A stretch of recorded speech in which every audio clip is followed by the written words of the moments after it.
Sometimes it only takes a tweak.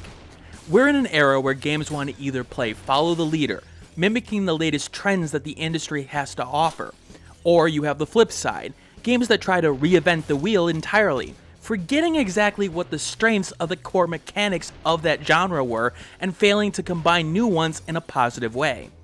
But once in a while, you get a game that just alters things slightly, and in that slight change, you get something truly different.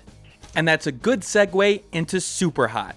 SuperHot comes from the SuperHot team, which gets points deducted for an uncreative company name. It's a minimalistic FPS for $24.99 that has you shooting bad guys with one major twist, that time moves only when you move. Can this one mechanic flip the FPS genre on its side? Or will it faceplant while doing it?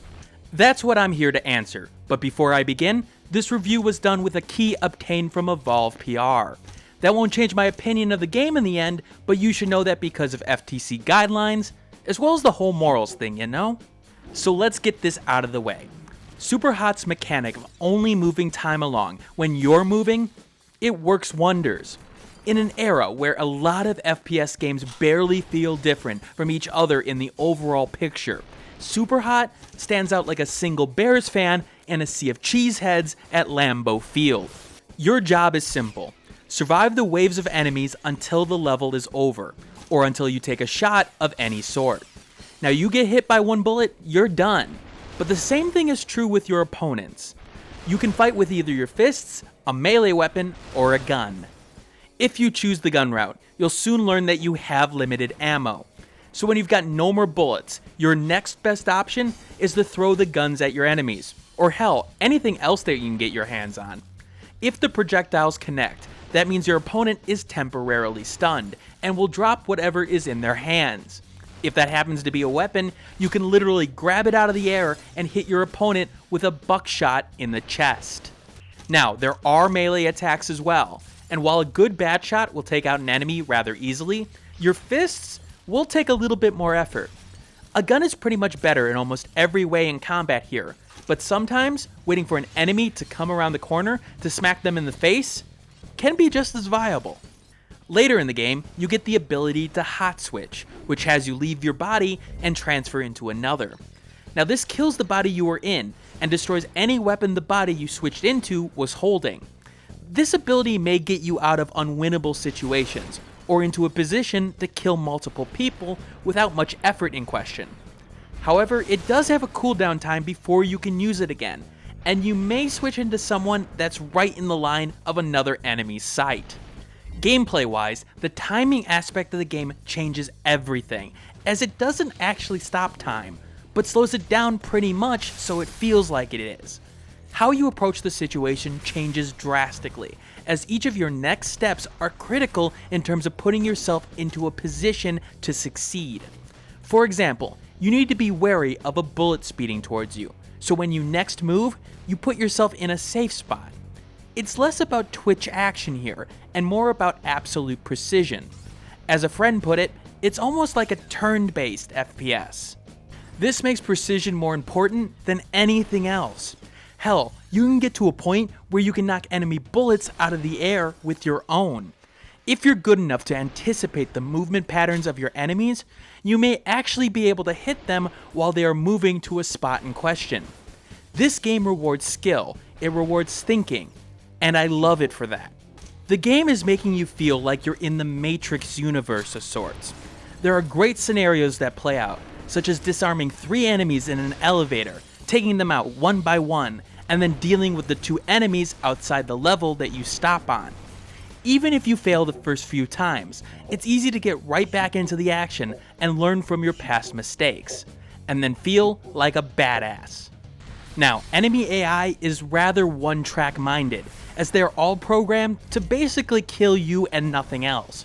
Now, you can exploit that at times, but usually the game keeps up the pressure with multiple enemies at once, and makes you keep your wits about you. But all in all, you'll usually be undone by you not seeing something, and that's all on you in this case. And what really delivers a KO blow is the replay system. After getting through a level, you're shown how you went about the level, without the slowdown mechanic in play. That's right, it's basically an action movie shot, and it's glorious to see. In fact, the game even allows you to upload the run to Killstagram, minus the SuperHot text.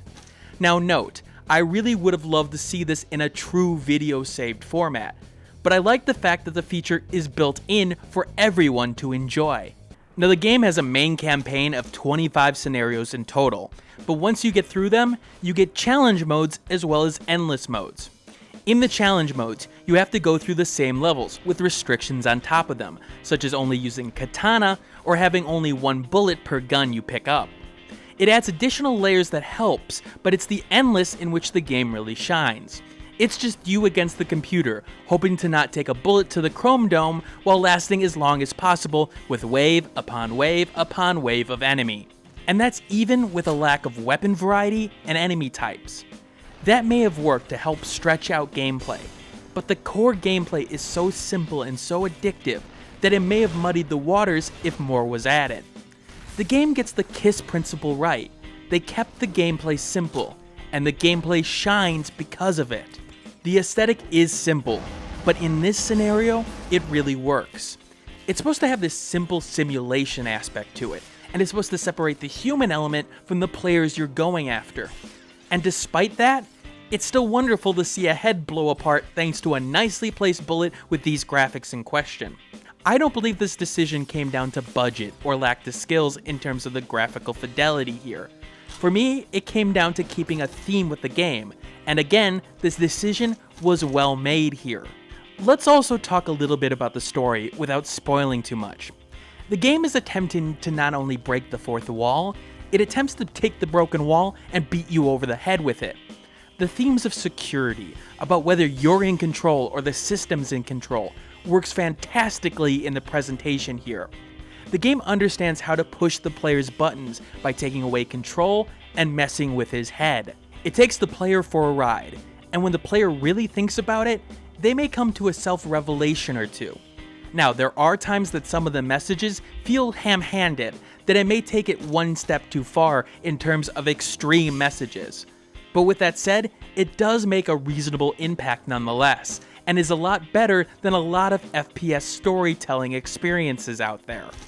On a side note, there's a lot of little side menus that you can go through that really don't serve a huge purpose in terms of the game, but obviously was just the developer having a little bit of fun. And I like to see that out of a developer. Also, you get ASCII games, because who doesn't love ASCII games? So okay, what's the game's downfall? Well, honestly, it's only really one thing. Its price tag. The price tag, however, is really going to sour some people, and I admit that when I saw the $25 price tag on the game, I was taken aback. Part of the issue here is the content. I think you can get 3 hours of content out of it reasonably before you're repeating what you're doing and it feeling similar. Now even then, you still enjoy endless mode over and over and over again, as it has an arcade type feeling at that point. But with the campaign being as short as it is, I really do wish it was longer. I can't help that people will be driven away from a purchase here, even if the referral system is used, which I can't actually see what the discount is or if the game is just messing with me. Here's where I'm torn. I loved my time with the game, and honestly, it feels so much different than everything else out there. But $25, that's asking for a lot, especially with what's here. And despite the polish here, that's going to be a hard sell for several people, and hence why it scores an 82 out of 100. It's a game that's still worth a purchase in many ways, unless if you're really hurting for funds, but I can't sit here and say that it's going to be worth it for everyone at that price. Remember, formal reviews on this channel go on a buyability system, and while the game is probably one of the best experiences I've had this year, I had to critically look at its buyability and its ability to deliver, and it did come up short in several areas there. However, like always, let's get to the enhancers. Add 10 to the score if you identify as a tactical gamer. When I think about the FPS genre, not a lot changes from game to game in the recent years. Sure, you'll get a few different ones here and there, but SuperHot is not only different, it's almost like a damn strategy game in the end. It's one of those games that can easily bring in RTS or strategy gamers, and even if they don't like the FPS genre at all, they may really love SuperHot. Take off 2 points if you're making YouTube content with it. Now this is a weird one, but part of the weird thing about this game is those replays on Killstagram. You see, you can't get a video version of what you upload there, and that would have made great YouTube content if that SuperHot wasn't flashing in the middle of the screen if you're using recording software. Now it's so low on the enhancer value because it's still fun to watch regardless, but this is more of an annoyance point. +5 if you get a referral. If it's real. Honestly, I can't find the referral.exe and I don't know what the price referral is. Maybe it unlocks with the game. I don't know, maybe it's messing with my head. The game really did a good job with that. So maybe this is real. Maybe this is Unreal. Maybe it's using the Unreal Engine. I didn't actually check. Lo and behold, if you get a discount on the price, it's obviously going to push this game up. However, there's not many enhancers here in the end, because the game is really accessible. Anyway, this is Dragnix signing out, with the next video being about Life is Bunker, Danganronpa, or Overkill, depending on my schedule. The last 2 videos took a bit out of me, and real life stuff has made things a bit more complicated. But I'm going to be here to bring you more content regardless. Alright, keep on gaming. Hey everybody, thanks for watching. If you found this video useful, hit that like button, maybe share it with a friend. I write an appropriate Steam review that you can find in the description below for games on Steam, and I'll respond to any comments below regarding questions about the game and feedback about the video. If you want to see more content like this, hit that subscribe button, and you can check out my last video in the top left and a related video in the top right. You want to keep this channel running as well? Then consider supporting my work on Patreon, which you can find in the description below, along with my Google Plus page, Facebook group, and Twitter handle. This is Dragnix signing out, and keep on gaming.